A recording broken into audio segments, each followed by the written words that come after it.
Hello my dear students, first we learn some of the definitions and some of the notations which is very important. We call them as asymmetric carbon atom or a stereo center. It is a very important question for your exam. If it is inverting, we call it as inversion. I told you all tertiary carbocation is most stable. You will understand better what I am talking here.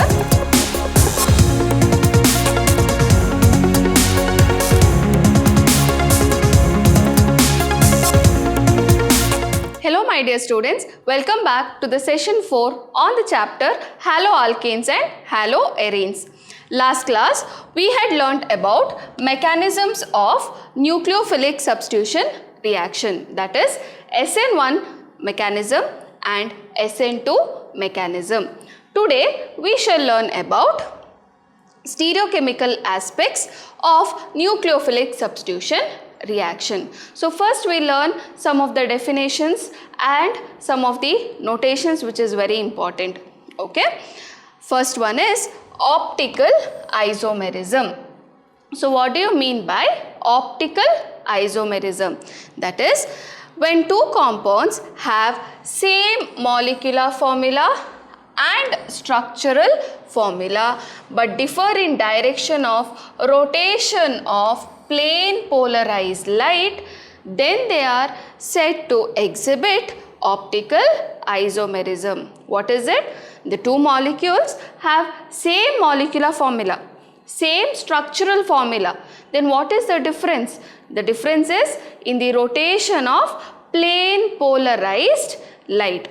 If the plane polarized light is turned towards clockwise direction, we call them as dextrorotatory compounds. Okay, that is, it is denoted, see, right or clockwise direction, we call them as dextrorotatory compounds or D compounds, small letter D, or we put plus sign within the brackets. Okay, so if they turn the light towards which direction? Right, that is clockwise direction. If the plane polarized light is rotated towards the anti-clockwise direction or towards the left, then we call them as levorotatory compounds, which is denoted with the letter L. Okay, or we can also write it as minus sign within the brackets. Okay, so what is optical activity? The property of a substance which makes it capable of rotating the plane of polarized light is called as optical activity. How many types of optical active compounds we can get? It is only dextrorotatory compound and levorotatory compound. Further, asymmetric carbon or stereo center.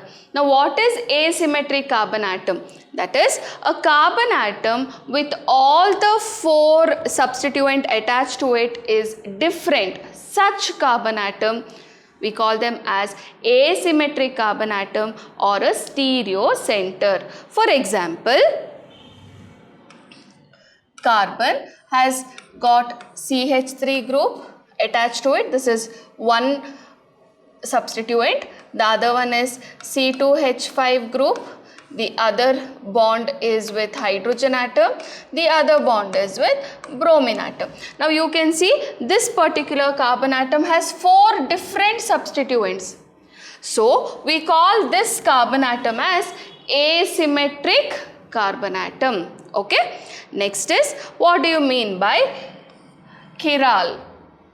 Okay, the object which are non-superimposable on their mirror image are known as chiral, and the property is known as chirality or chirality. You can pronounce it as chirality or chirality.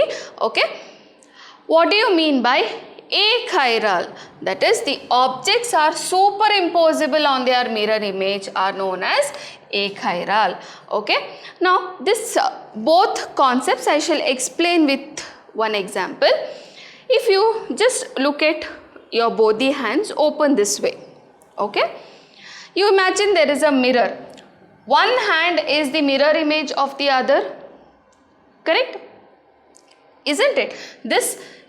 When you look just like that, they look like mirror images, isn't it? Now, if I just overlap that, I keep one over the other, can you superimpose that? Are they same? No. Whereas if I join two hands like this, okay, if I join like this, then they are superimposable, right? They are superimposable, you can see that. But when I keep it one over the other, then this is called as non-superimposable. Okay, so what do you mean by chiral compound? That means when the mirror images are non-superimposable, then that compound is called as chiral compound. For example, you can see over here, this is my one compound. If I consider this to be a carbon atom, okay, I have 4 different substituents here. One is shown in green, one red, yellow and grey. Okay, different substituents are there. Now its mirror image I can see here. Okay, this is the mirror image. Now if I try to take this one compound and keep it over the other, okay, if I try to keep it one over the other, do you think there will be superimposable? No, maybe this carbon atom and the green one may be superimposable, but as you have the red here on the left side, but here you have it on the right side, isn't it? So do you think it will be superimposable? No. So such compounds are called as chiral compounds. They are non-superimposable mirror images. Okay, so the objects which are non-superimposable on their mirror image is known as chiral, and the property is known as chirality. Now for example, you take a book, okay, and its mirror image you take. Now you take that, you try to superimpose both the images, one book, and try to superimpose on its mirror image. They will be superimposable. They will be exactly lying one over the other, exactly same. Such objects we call them as achiral. Okay, so I hope you understood what is the meaning of chiral compound and achiral compound, and also about the asymmetric carbon atom. Okay, next we'll see what are enantiomers. It is a very important question for your exam. Okay, what are enantiomers? They are stereoisomers which are non-superimposable mirror image. They only differ with respect to rotation of plane polarized light. That is, if one enantiomer is dextrorotatory, the other one, that is the mirror image, will be levorotatory. So what are enantiomers? They are stereoisomers, that is, they have same molecular formula, they have same structural formula, but the spatial arrangement is different. Okay, they are stereoisomers. They are non-superimposable mirror images of one another, and they are optically active as well. Then we call them as enantiomers. Okay, for example, I can write 2-bromobutane. Okay, carbon, I have written one CH3 group, then it has got one bromine, it has got one hydrogen, and it has got a C2H5. Okay, or if you want me to write the full structure, it will be like this: CH3, CH2, CH, Br, CH3. So this carbon atom is the asymmetric carbon atom, where C2H5 I have written. Instead of writing CH3, CH2, I have written it as C2H5. Okay. Now if this is dextrorotatory, now I will write the mirror image. Okay. This will be bromine, and then I have hydrogen, then I have C2H5, and then I have also CH3. Actually, this is not the method of, this is not the way, but then you will understand like this also. Now you see both the mirror images. If you take one and try to keep it over the other, They are non-superimposable because it is an chiral carbon atom or an asymmetric carbon atom, or it is a stereo center, okay, where carbon atom is attached to 4 different substituents, correct, and they are mirror images of one another, which is non-superimposable. Also, they are optically active. If one is dextrorotatory, its mirror image will be levorotatory. So this is an example for enantiomer which I can give. Okay, same way 2-butanol also is an enantiomer. Okay, next, enantiomers possess identical physical properties, namely melting point, boiling point, solubility, refractive index, etc. So what are enantiomers? Once again, it's a very important question, that's why I am repeating it so many times. A stereoisomer which are non-superimposable mirror images. They only differ with respect to rotation of plane polarized light. Then we call them as enantiomers. Okay. I hope you have understood. Next is, there are 3 outcomes of a reaction at asymmetric carbon atom. Now, if there is an asymmetric carbon atom and the reaction is happening in such a compound, there are 3 different outcomes. Okay, what are they? That is inversion, retention, racemization. Okay, so first we will see about retention of configuration. During a reaction, if the reactant has same configuration of groups around the stereogenic carbon atom as that of the products, it is called as retention of configuration. Now to understand that, you can see this. This is the carbon atom which we have. Okay, we have A, B, C and one X which is attached. Now there is a nucleophile Y- which is coming and reacting with this compound. X will be substituted with Y. Now if you observe carefully, A substituent is in its own place, C also is as it is, B also is as it is. Instead of X we have written Y. So the reaction has happened, but the configuration what is there, the placement of the other with respect to ABC and ABC, it is as it is, isn't it? There is no change in configuration which has happened. Has its place moved here and there? No. Have you got a mirror image here? No, it is as it is. Then we call it as retention of configuration. Okay. Next we will see about inversion of configuration. So what is the meaning of inversion of configuration? During a chemical reaction, if the product formed as opposite relative configuration as that of the reactants, then the phenomena is called as inversion of configuration. It's also called as Walden inversion. Now for example, I shall explain inversion by writing and showing it to you all over here. A, C, B and X.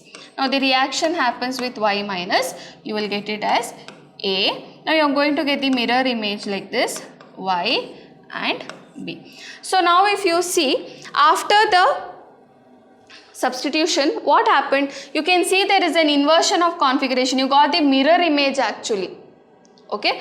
So what happens here is, the product formed has opposite relative configuration that of the reactants. This is the reactants, but when the product is formed, you can see you got the mirror image, that is opposite relative configuration you got. Then we call it as inversion of configuration. Further I shall explain with one more example. Okay, we'll see what is racemization or racemic mixture. Racemic mixture and racemization. A mixture of 2 enantiomers in equal proportion, okay, will have 0 optical rotation, as the rotation due to one isomer will be cancelled by the rotation due to the other isomer. Such mixtures are called as racemic mixture or racemic modification. Okay. The racemic mixture is represented by the prefix DL, or within the brackets you write plus as well as minus. Example is plus or minus butanol. Okay. Now what happens is, I take dextrorotatory compound and levorotatory compound. Mix them in equal proportion. 50% of dextrorotatory I take, 50% of levorotatory compound I take, I mix them. So what happens here is the optical activity gets cancelled because 50% you have dextrorotatory, it will turn the plane polarized light, for example, clockwise direction. What happens? The other 50% is levorotatory, so they will turn towards the anti-clockwise direction, so the plane polarized light will remain as it is. It is not showing any rotation at all. Okay? Thus, such mixtures, equimolar mixtures of dextrorotatory as well as levorotatory compound, such mixtures are called as racemic mixtures, and these are optically inactive. Okay? They have zero optical rotation. So I hope you have understood, and it is represented with the prefix plus or minus because we have dextrorotatory as well as levorotatory compound, or we write it as DL together. Okay? Example, plus or minus butanol. The process of conversion of an enantiomer into racemic mixture is called as racemization. So if you are converting an enantiomer to a racemic mixture, that process we call it as racemization. So all of this together I shall explain with this. Here you can see I have taken one compound. Here there is carbon atom. Okay, it is attached to C2H5 group, CH3 group and hydrogen, as well as there is a halogen, X group is present. Now if Y is substituting X, in this reaction 3 outcomes are possible. So if the configuration is as it is, okay, you can see X, instead of X we have written Y. Place of C2H5, C2H5 is there, H is there and CH3 is present as it is. Then this is retention. What is this? Retention of configuration is happening here. Okay.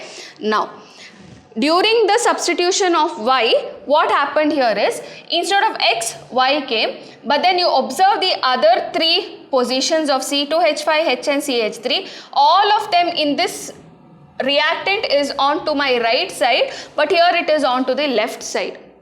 Correct? Now if you look carefully, they look like mirror images of one another. So this is inversion of configuration. Okay. Now this is named as B and this is named as A. Okay. Now you take A and B in equimolar mixture. Okay. You see A and B. They are pakka with the same substituent. They are mirror images of one another. So you take equimolar mixture of A and B, mix them together. That is racemization.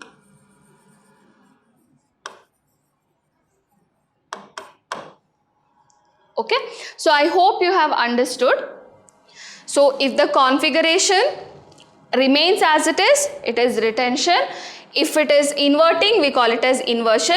If retention and inversion happens together, that is 50% you are going to get the compound where there is retention, other 50% you are going to get the compound where there is inversion has occurred, and those two mixtures, if it is equimolar, then what will occur? Racemization will happen. Now if you have understood all of these 3 terminologies, that is inversion, racemization as well as retention, then we will see what will happen in optically active compound during SN1 mechanism and SN2 mechanism. Okay. So first one, SN1 mechanism in optically active alkyl halide. Okay. Here last class I had already explained to you all that in SN1 mechanism, there are 2 steps. First step is formation of carbocation. Second step is attack of the nucleophile. Okay. So we'll take an optically active compound, that is 2-bromobutane. What is it? 2-bromobutane. You can see here carbon has bromine, CH3 group, 1 hydrogen, and you have CH2, CH3 group which is attached. Now slowly, first step, formation of carbocation. Bromine will take the electron from carbon also and move out as Br minus, and you will get a sp2 hybridized carbocation. Correct, no? You have a carbon with positive charge CH3, H and CH2, CH3 group is present. Now this particular carbocation, I have written it here. Okay, second step, what will happen? OH minus will attack.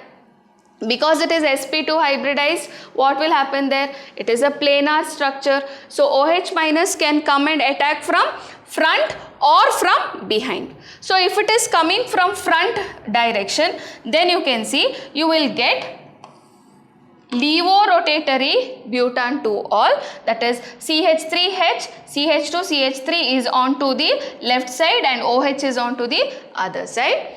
Okay, if it is coming and attacking from behind, then you will get the product plus butanol. You can see OH is on one side, CH3H and CH2, CH3 is on to my right side. Okay, now if as both of them you are going to get, that is you are going to get levorotatory butan 2-ol, you are going to get dextrorotatory butan 2-ol, and they are in equal proportion. During SN1 reaction, racemization takes place. What is it? You are going to get a racemic mixture and racemization takes place. So what is the product which we get? It is plus or minus butan 2-ol. Because the carbon in carbocation is sp2 hybridized, it is planar structure. When OH minus comes from front, usually get a levorotatory butan 2-ol. When OH minus comes and attacks from behind, we get plus butan 2-ol. And as this process, equimolar mixture of dextrorotatory and levorotatory compound is obtained, SN1 mechanism is accompanied with racemization, or you get a racemic mixture. So I hope you have understood SN1 mechanism in optically active alkyl halide 2-bromo-butane 2 plus or minus butan 2-ol. Okay.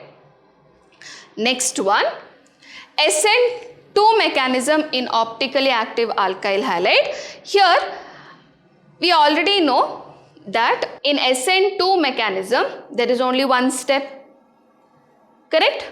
So here the OH minus will come and attack the carbon which is having a partial positive charge in the opposite direction of that of the halogen, correct? So we will take an optically active compound and see what is the product, whether inversion will take place or retention will take place or racemization will take place. Okay. So we are taking an example of levorotatory 2-bromo-octane. You can see here the carbon atom. I have a CH3 group, bromine, H and C6H13. I am taking octane, 6 carbon atoms are here, 7, 8. Okay. So this is 2-bromo-octane which is levorotatory. Okay. Now the OH minus will come and attack the carbon atom. It will not come from this direction. It will come from opposite direction, isn't it? It will come and attack this carbon atom. Okay. Now what will happen?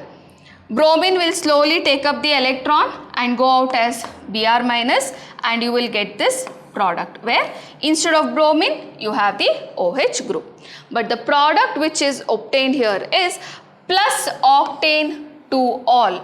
Okay, and if you see the relative configuration, here you can see CH3H and C6H13 are on the left side, but later it is on to the right side in the product. So what is happening here? Inversion of configuration is happening. Walden inversion is taking place. Correct? Observe it carefully. It is inversion of configuration, and hence minus, that was levorotatory we took, and the product was dextrorotatory. Is it clear? So what happened here? Inversion of configuration took place. Okay. So that is about SN2 mechanism in 2-bromo-octane, which is optically active. So I hope you have understood both SN1 and SN2 mechanism in optically active compound. From exam point of view, if you ask, till date they haven't asked the question directly, okay, on optically active compound mechanisms, that is SN1 and SN2 mechanism. But the questions based on what is racemic mixture or what is racemization and what are enantiomers, what is inversion, such questions have been asked in the previous papers. Okay. Next we are learning about order of reactivity of various alkyl halides in SN1 and SN2 reaction. Okay. So in case of alkyl halide, tertiary alkyl halide undergo SN1 reaction very fast because of the high stability of tertiary carbocation. I told you all tertiary carbocation is most stable compared to secondary and primary carbocation. Because in SN1 mechanism there is formation of carbocation, tertiary alkyl halides undergo SN1 mechanism very easily. Okay. Methyl halide react most rapidly in SN2 mechanism. There is only 3 small hydrogen atom there, and the OH minus or the nucleophile can come and attack from the opposite direction very easily because you have just 3 hydrogen atom which is present and there is enough space for OH minus to come and attack. So methyl if you take, okay, that is methyl halide if you take, it will undergo SN2 mechanism very easily. Okay. Tertiary halides are the least reactive due to bulky group hinder the approaching nucleophile. Thus the order of reactivity followed is primary halide, secondary halide and tertiary halide for SN2 mechanism. Okay. So you can see here, you will understand better what I am talking here by looking into this. See, for example, the nucleophile is attacking the carbon atom here, okay, to which the halogen is attached. You can see there are 3 hydrogen atoms are present. They are very small groups there and there is enough space for the nucleophile to attack from the opposite direction. So this will react very easily for SN2 mechanism. Okay. Here if you see, when the nucleophile is attacking the carbon atom, it is finding a little difficulty because you have one CH3 group, that is, this is a primary carbon atom. This is the carbon atom which has got one more carbon neighbor. Here the carbon atom is which? It is primary carbon atom. Thus, it is finding it a little difficult for the attack. Next if you see, if the nucleophile is attacking the carbon atom which is secondary carbon atom, the carbon atom to which the halogen attached is a secondary carbon atom. Carbon atom has 2 carbon neighbors. Now you have 2 bulky groups, so it is finding it more difficult to come and attack. Finally, if you say tertiary carbon atom here, the carbon atom to which the halogen is attached is a tertiary carbon atom. So you have 1, 2, 3 carbon neighbors are present. All are bulky groups here. Can you see? Thus, nucleophile attack becomes very difficult from the opposite direction and it is least reactive towards SN2 mechanism and most reactive towards SN1 mechanism. That is the reason tertiary halide will always undergo SN1 mechanism, then comes secondary, then comes primary. The least reactive towards the SN1 mechanism is methyl halide. So you can see the order here. The order of reactivity is tertiary halide, secondary halide, primary halide and methyl halide I have written. The most reactive towards the SN2 reaction is methyl halide and the least reactive towards SN2 reaction is tertiary halide. Whereas that is, it is in this direction. Can you see? The reactivity is in this direction. It is increasing order. In this direction it is increasing. Okay.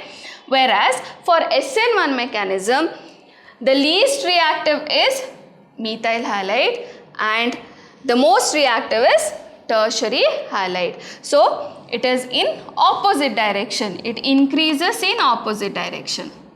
Okay. So for SN1 mechanism, how do I write? Tertiary, secondary, primary, then methyl halide. Okay. For SN2 mechanism, how do I write? I write it like this. Methyl halide is most reactive, then comes primary, then comes secondary, then comes tertiary.